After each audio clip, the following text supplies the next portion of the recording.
Hi, ബയോളജിയുടെ improvement പഠിച്ചുകൊണ്ടിരിക്കുന്നവർക്ക് വേണ്ടിയിട്ട് വീണ്ടും ഒരു വീഡിയോയുമായിട്ട് എത്തിയിരിക്കുകയാണ്. ബയോളജി +1 ബയോളജിയിലെ ഏറ്റവും ഇമ്പോർട്ടന്റ് ആയിട്ടുള്ള ഒരു ചാപ്റ്റർ ആണ് റെസ്പിറേഷൻ ഇൻ പ്ലാന്റ്സ് എന്ന് പറയുന്നത്.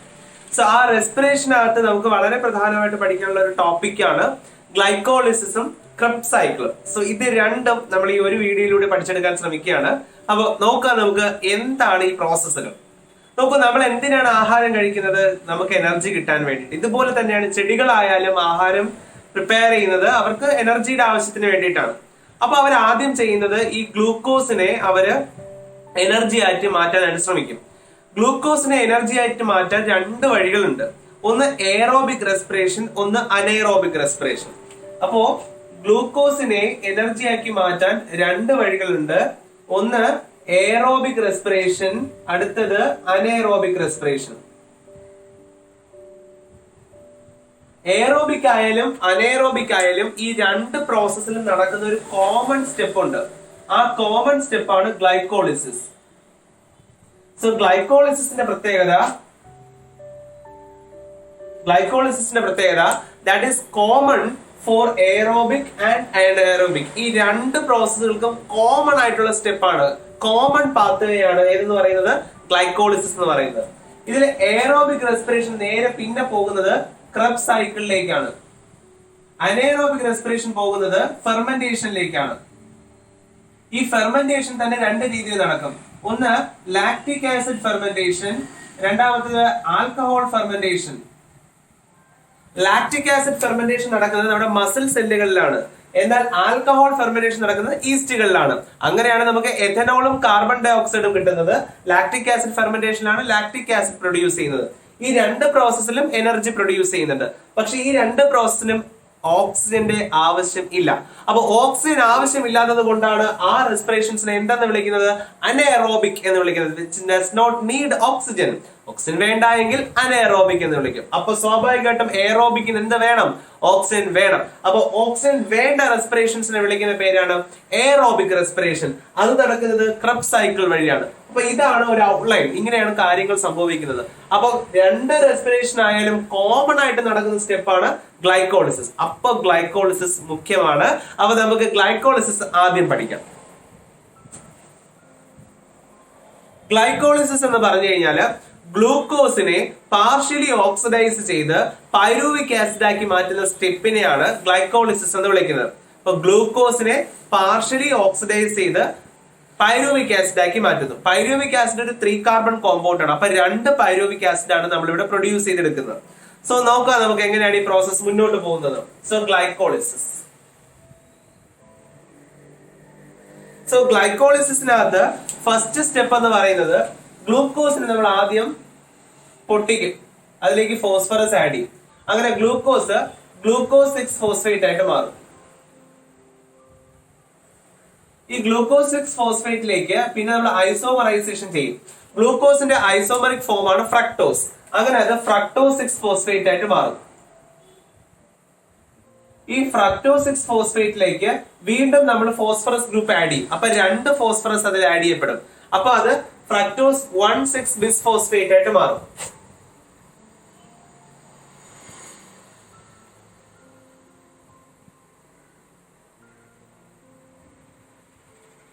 ഈ ഫ്രക്ടോസ് 6 ഫോസ്ഫേറ്റിനെ നമ്മൾ രണ്ടായിട്ട് സ്പ്ലിറ്റ് ചെയ്യും. ഒന്നാമത്തേത് ഗ്ലിസറാൽഡിഹൈഡ് 3 ഫോസ്ഫേറ്റ്,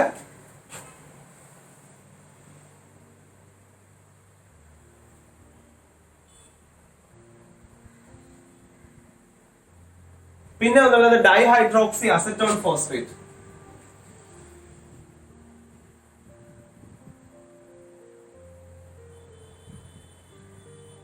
അപ്പൊ ഇതിനെ നമുക്ക് ഇങ്ങനെ എഴുതാം. ഇത് രണ്ടായിട്ട് സ്പ്ലിറ്റ് ആകുന്നു. ഒന്ന് ഗ്ലിസറാൽഡിഹൈഡ് 3 ഫോസ്ഫേറ്റ് ആയിട്ടും രണ്ടാമത് ഡൈഹൈഡ്രോക്സി അസറ്റോൺ ഫോസ്ഫേറ്റ് ആയിട്ടും. ഇത് 6 കാർബൺ കോമ്പൗണ്ട് അല്ലേ, പക്ഷെ ഇത് രണ്ടും 3 കാർബൺ കോമ്പൗണ്ട് ആണ്. സോ ഇത് രണ്ടെണ്ണം ഇങ്ങനെയാണ്. അപ്പൊ 3 കാർബൺ 6 ആയല്ലോ.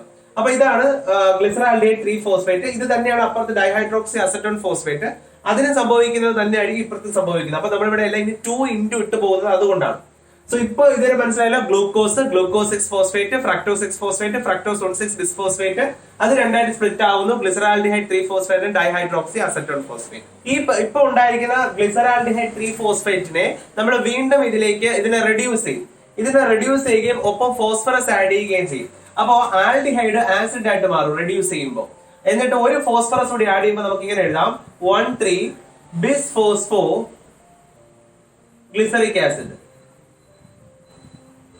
അപ്പൊ ആൽഡിഹൈഡ് റെഡ്യൂസ് ചെയ്ത് ആസിഡ് ആയി, അതിനോടൊപ്പം ഒരു ഫോസ്ഫറസ് കൂടി നമ്മൾ ആഡ് ചെയ്ത് 1,3 ബിസ്ഫോസ്ഫോ ഗ്ലിസറിക് ആസിഡ് ആയിട്ട് മാറി.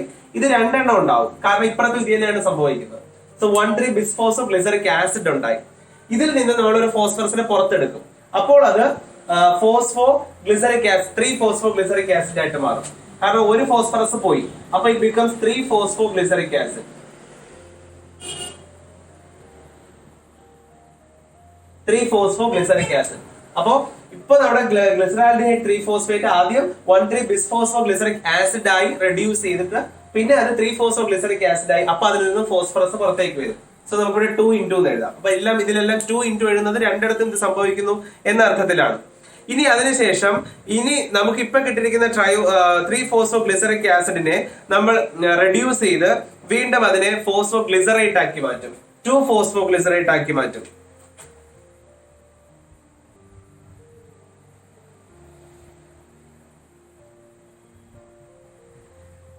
അതും രണ്ടിടത്തും സംഭവിക്കുന്നത് 2 into 2 ഫോസ്ഫോ ഗ്ലിസറേറ്റ് എന്ന് പറയുന്ന കോമ്പൗണ്ട് ആണ് ഇപ്പൊ നമുക്ക് കിട്ടിയിരിക്കുന്നത്. ഈ 2 ഫോസ്ഫോ ഗ്ലിസറേറ്റിനെ നമ്മൾ 2 ഫോസ്ഫോ ഈനോൾ പൈറുവേറ്റ് അഥവാ PEP ആക്കി മാറ്റും. പിന്നെ ഈ PEP യെ പൈറുവിക് ആസിഡ് ആക്കി മാറ്റും.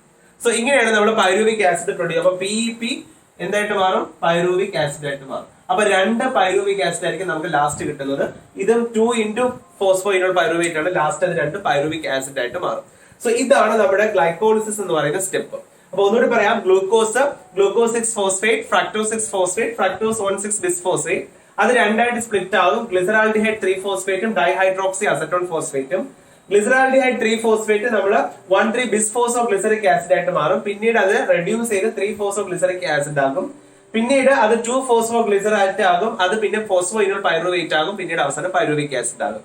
ഇങ്ങനെ 9 സ്റ്റെപ്പായി നടക്കുന്ന ഒരു വലിയ പ്രോസസ് ആണ് ഗ്ലൈക്കോളിസിസ്.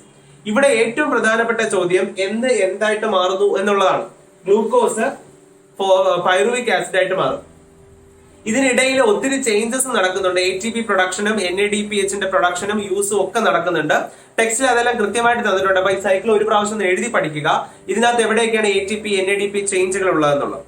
ആദ്യത്തെ ചേഞ്ച് എന്ന് പറയുന്നത് ഗ്ലൂക്കോസ് 6 ഫോസ്ഫേറ്റ് ആയത് ഒരു ഫോസ്ഫറസ് ആഡ് ചെയ്തിട്ടാണ്. അപ്പൊ ആ സമയത്ത് നമ്മൾ ATP യൂസ് ചെയ്യും. അപ്പൊ ATP പൊട്ടിച്ചിട്ട് ADP ആക്കി മാറ്റുകയും അതിൽ നിന്നുള്ള ഒരു ഫോസ്ഫറസ് ആണ് നമ്മളിവിടെ ആഡ് ചെയ്യുകയും ചെയ്തത്. അപ്പൊ അവിടെയാണ് നമ്മൾ ആദ്യമായിട്ട് ATP യൂസ് ചെയ്യുന്നത്. പിന്നീട് നോക്കൂ, ഫ്രക്ടോസ് 6 ഫോസ്ഫേറ്റ്, ഫ്രക്ടോസ് 1,6 ബിസ്ഫോസ്ഫേറ്റ്. അപ്പൊ വീണ്ടും ഒരു ഫോസ്ഫറസ് ആഡ് ചെയ്തു. അപ്പൊ അവിടെയും നമ്മൾ ATP എന്താക്കി മാറ്റും? ATP ADP ആക്കി മാറ്റും. അപ്പൊ അവിടെയും നമ്മൾ എന്ത് യൂസ് ചെയ്യുന്നുണ്ട്? ATP യൂസ് ചെയ്യുന്നുണ്ട്. അപ്പൊ 2 സ്ഥലത്ത് നമ്മൾ ATP യൂസ് ചെയ്തു. ഇനി സംഭവിക്കുന്നത് ഇവിടെ നമ്മൾ നോക്കിയാൽ അറിയാം, ഗ്ലിസറാൽഡിഹൈഡ് 3 ഫോസ്ഫേറ്റ് എന്ന് പറയുന്ന കോമ്പൗണ്ട് പിന്നീട് എന്തായിട്ട് മാറി?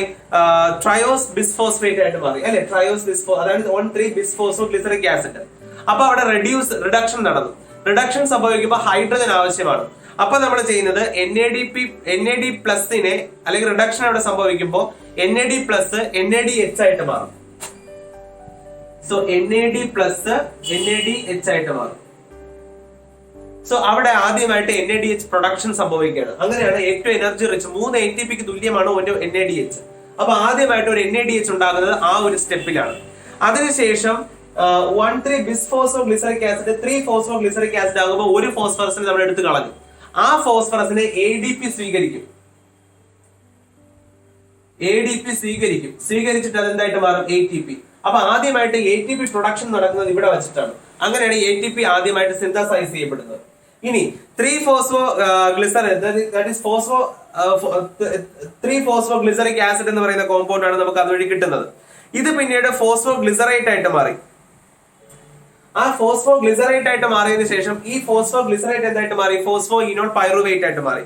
Phospho glycerate phospho enol pyruvate ആയിട്ട് മാറുമ്പോൾ അവിടെ വാട്ടർ റിലീസ് ചെയ്യപ്പെടും. So it releases a water. അവിടെ വാട്ടർ പുറത്തേക്ക് പോകും. അതിനുശേഷം phospho enol pyruvate pyruvic acid ആകുമ്പോഴും ADP ATP ആയിട്ട് മാറും. അപ്പൊ അവിടെയും ATP പ്രൊഡക്ഷൻ ഉണ്ട്. സോ ഇത്രയും സ്ഥലങ്ങളിലാണ് ATP പ്രൊഡക്ഷൻസ് നടക്കുന്നത്. അപ്പൊ ഇങ്ങനെയാണ് ഈ സൈക്കിൾ മൊത്തത്തിൽ വരുന്നത്. അപ്പോൾ ഇത് വളരെ ഇമ്പോർട്ടന്റ് ആണ് ഗ്ലൈക്കോളിസിസ്. സൈക്കിൾ മുഴുവനായി ചോദിക്കാതിരിക്കട്ടെ, അത് ആശംസകൾ മാത്രമാണ്.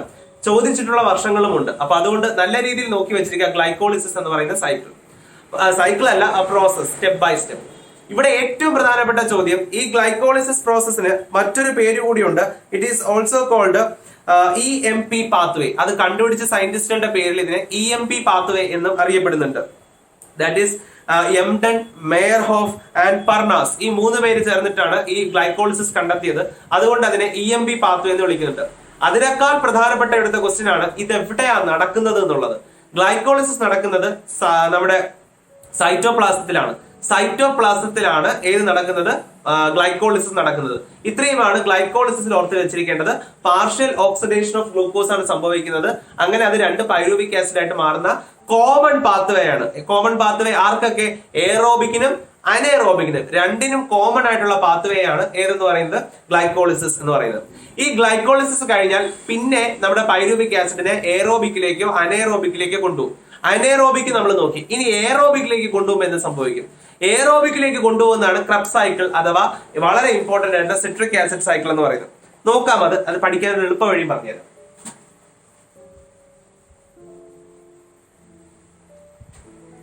Next is Krebs cycle.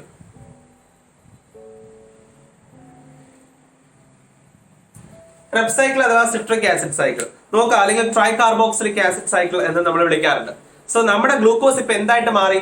Pyruvic acid ആയിട്ട് മാറി. സോ ആ പൈറുവിക് ആസിഡ് ആണ് ഇതായി ഇരിക്കുന്ന പൈറുവിക് ആസിഡ്. അപ്പൊ ഈ പൈറുവിക് ആസിഡ് നമ്മൾ എന്താ ചെയ്യുന്നത് വെച്ച് കഴിഞ്ഞാല് ഇതിലേക്ക് കോ എൻസൈം A കൂടി നമ്മൾ ആഡ് ചെയ്യും. പൈറുവിക് ആസിഡിലേക്ക് കോ എൻസൈം A നമ്മൾ ആഡ് ചെയ്യും. അങ്ങനെ പൈറുവിക് ആസിഡും കോ എൻസൈം Aയും ആഡ് ചെയ്ത് ആ സ്ഥലത്ത് NAD+, NADPH+H+ ആയിട്ട് മാറും. ആ റിയാക്ഷൻ അവിടെ നടക്കും. അതിനുശേഷം അതിൽ നിന്നും കാർബൺ ഡൈ ഓക്സൈഡ് നമ്മൾ റിലീസ് ചെയ്യും. So we will release carbon dioxide. അങ്ങനെ പൈറുവിക് ആസിഡും കോ എൻസൈം A കൂടി ചേർന്ന് it becomes acetyl coenzyme A. It becomes acetyl coenzyme A. ഇതൊരു 2 കാർബൺ കോമ്പൗണ്ട് ആണ്. അങ്ങനെ അസറ്റൈൽ കോ എൻസൈം A എന്ന് പറയുന്ന കോമ്പൗണ്ട് ഉണ്ടായി. ഈ റിയാക്ഷന് പേരൊക്കെ ഉണ്ട്. ഗേറ്റ് വേ പാത്വേ എന്നാണ് വിളിക്കുന്നത്. ഗേറ്റ് വേ റിയാക്ഷൻ എന്നാണ് വിളിക്കുന്നത്. സോ ഗേറ്റ് വേ റിയാക്ഷൻ ആണ് ഇത്. അങ്ങനെ പഠിക്കാനില്ല, എന്നാലും ഓർത്തിരുന്നോളൂ. So acetyl coenzyme A ഉണ്ടാകും, which is a 2 carbon compound. ഈ അസറ്റൈൽ കോ എൻസൈം A നമ്മുടെ ഓക്സാലോ അസറ്റിക് ആസിഡുമായിട്ട് കമ്പയർ ചെയ്യും. Oxaloacetic acid which is a 4 carbon compound. നമ്മളത് പഠിച്ചതാണ്. C4 സൈക്കിളിലെ ഫസ്റ്റ് സ്റ്റേബിൾ കോമ്പൗണ്ട് ആണ് ഓക്സാലോ അസറ്റിക് ആസിഡ്. അപ്പൊ ഓക്സാലോ അസറ്റിക് ആസിഡും കോ എൻസൈം Aയും കൂടി ചേരും. അത് രണ്ടും കൂടി ചേരുമ്പോൾ സിട്രിക് ആസിഡ് ഉണ്ടാവും. അങ്ങനെ ഓക്സാലോ അസറ്റിക് ആസിഡും നമ്മുടെ അസറ്റൈൽ കോ എൻസൈം Aയും കൂടി ചേർന്ന് ആദ്യത്തെ കോമ്പൗണ്ട് ഉണ്ടാകും. അതാണ് സിട്രിക് ആസിഡ്. ഇവിടെ എത്ര കാർബണാണ്? 4 കാർബൺ. ഈ വരുന്ന ആളിൽ എത്ര കാർബണാണ്? 2 കാർബൺ. അപ്പൊ 4ഉം 2ഉം കൂടി ചേരും. അപ്പൊ എത്ര കിട്ടും? 6 കാർബൺ. അപ്പൊ ഒരു 6 കാർബൺ കോമ്പൗണ്ട് ആണ് നമ്മുടെ സിട്രിക് ആസിഡ് എന്ന് പറയുന്നത്. ഈ സിട്രിക് ആസിഡിൽ പിന്നീട് ഇതിൽ നിന്നും ഒരു കാർബൺ ഡൈ ഓക്സൈഡ് നമ്മൾ റിലീസ് ചെയ്യും. ഒരു കാർബൺ ഡൈ ഓക്സൈഡ് റിലീസ് ചെയ്യുമ്പോൾ അതിനോടൊപ്പം തന്നെ NAD+, NADPH+H+ ആയിട്ട് മാറും. അപ്പൊ അതുകൂടി ഇവിടെ എഴുതി കാണിക്കണം കേട്ടോ. ടെക്സ്റ്റിലുണ്ട്, അത് ഞാൻ എഴുതിയില്ലാന്നേ ഉള്ളൂ. ഇതുപോലെ എഴുതണം. NAD+NADH+H+ ആയിട്ട് മാറും. അപ്പൊ എവിടെ കാർബൺ ഡൈ ഓക്സൈഡ് റിലീസ് ചെയ്താലും ഇതൊപ്പം നടക്കുന്ന പ്രോസസ് ആണ്. ഇവിടെ കാർബൺ ഡൈ ഓക്സൈഡ് റിലീസ് ചെയ്തു, അവിടെ ഇതേ പ്രോസസ് ഒരുമിച്ച് നടക്കും. NAD+, NADH+H+ ആയിട്ട് മാറും. അപ്പൊ എവിടെയൊക്കെ കാർബൺ ഡൈ ഓക്സൈഡ് റിലീസ് ചെയ്യുന്നു അവിടെയൊക്കെ കൂടെ നിങ്ങൾ ഇത് എഴുതിക്കൊള്ളണം. NAD+, NADPH+H+ ആയിട്ട് മാറും. അപ്പോ ഈ 6 കാർബണിൽ നിന്നാണ് ഒരു കാർബൺ ഡൈ ഓക്സൈഡ് പോയത്. അപ്പൊ ഒരു കാർബൺ കുറഞ്ഞു. ഒരു കാർബൺ കുറയുമ്പോൾ പിന്നെ ഒരു 5 കാർബൺ കോമ്പൗണ്ട് ആണ് സിട്രിക് ആസിഡിൽ നിന്നുണ്ടാകുന്നത്. അതിന്റെ പേരാണ് ആൽഫ കീറ്റോ ഗ്ലൂട്ടാറിക് ആസിഡ്.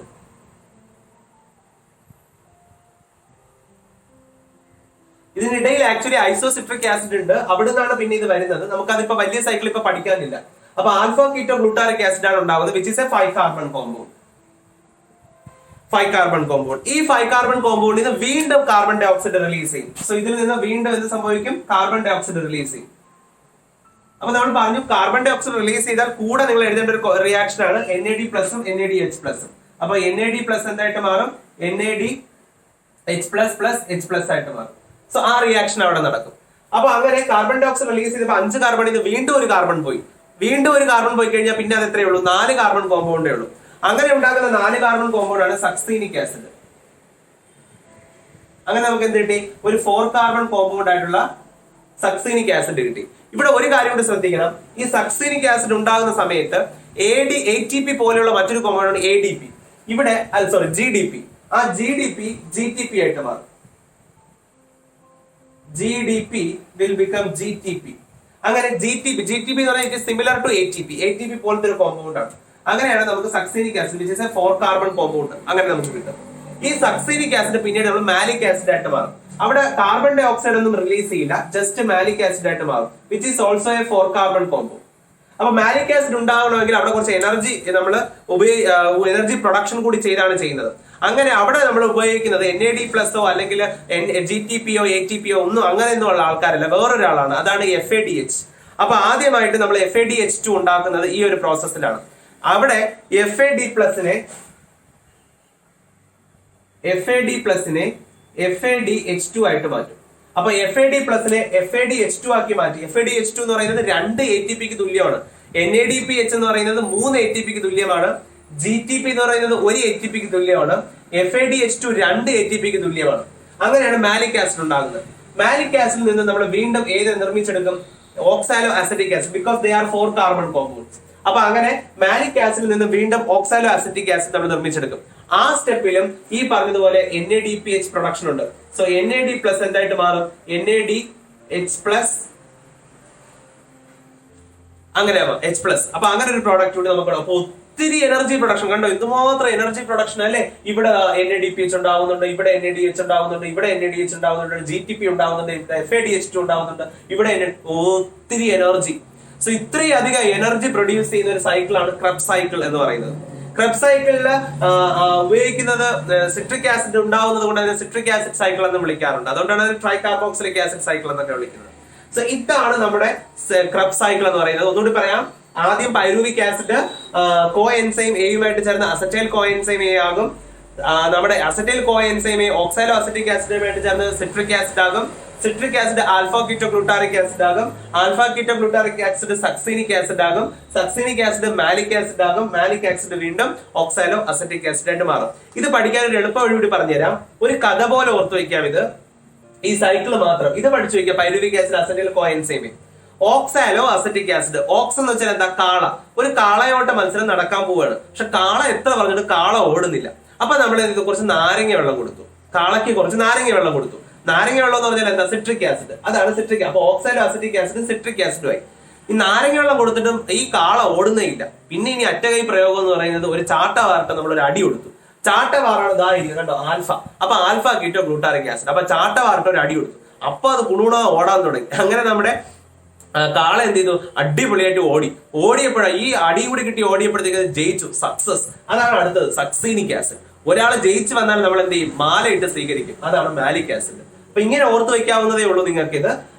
ഈ സൈക്കിൾ വളരെ ഇമ്പോർട്ടന്റ് ആണ്, പരീക്ഷയ്ക്ക് ചോദിക്കുന്നതാണ് ക്രബ്സ് സൈക്കിൾ. ഇവിടുത്തെ ഏറ്റവും പ്രധാനപ്പെട്ട ഒരു ക്വസ്റ്റ്യൻ ആണ്, ക്രബ്സ് സൈക്കിൾ എവിടെയാണ് നടക്കുന്നത്? ക്രബ്സ് സൈക്കിൾ നടക്കുന്നത് മൈറ്റോകോൺട്രിയയിലാണ്. മറക്കരുത്, മൈറ്റോകോൺട്രിയയിലാണ് ഏത് നടക്കുന്നത്? ക്രബ്സ് സൈക്കിൾ നടക്കുന്നത്. സോ ഇത്രയൊക്കെയാണ് ആ ഗ്ലൈക്കോളിസിസ് ക്രബ്സ് സൈക്കിളുമായിട്ട് ബന്ധപ്പെട്ട് പഠിച്ചു വെക്കേണ്ടത്. ഈ പറഞ്ഞ പോയിന്റ്സിനകത്ത് നിന്ന് നിങ്ങൾക്ക് ചോദ്യം കിട്ടുകയും ചെയ്യും, അതിൽ നിന്ന് തന്നെ നിങ്ങൾക്ക് മാർക്ക് കിട്ടുകയും ചെയ്യും. എന്നാൽ ഇതിന് ശേഷവും കുഞ്ഞു കുഞ്ഞു ടോപ്പിക്സ് അതിനകത്തുണ്ട്, അതുകൂടി ഒന്ന് നോക്കിക്കൊള്ളണം. ഇതിന്റെ ബാലൻസ് ഷീറ്റ് ഒക്കെ ഒന്ന് നോക്കിക്കൊള്ളണം. ഞാൻ ജസ്റ്റ് അത് നിങ്ങൾക്ക് പഠിക്കാൻ വേണ്ടിയിട്ടുള്ള കാര്യങ്ങൾ പറഞ്ഞു തന്നേ ഉള്ളൂ. അപ്പോ നല്ലോണം പഠിക്കുക. നിങ്ങളോടൊപ്പം എന്നും പഠനത്തിൽ ഞാനും കൂടെ കാണും.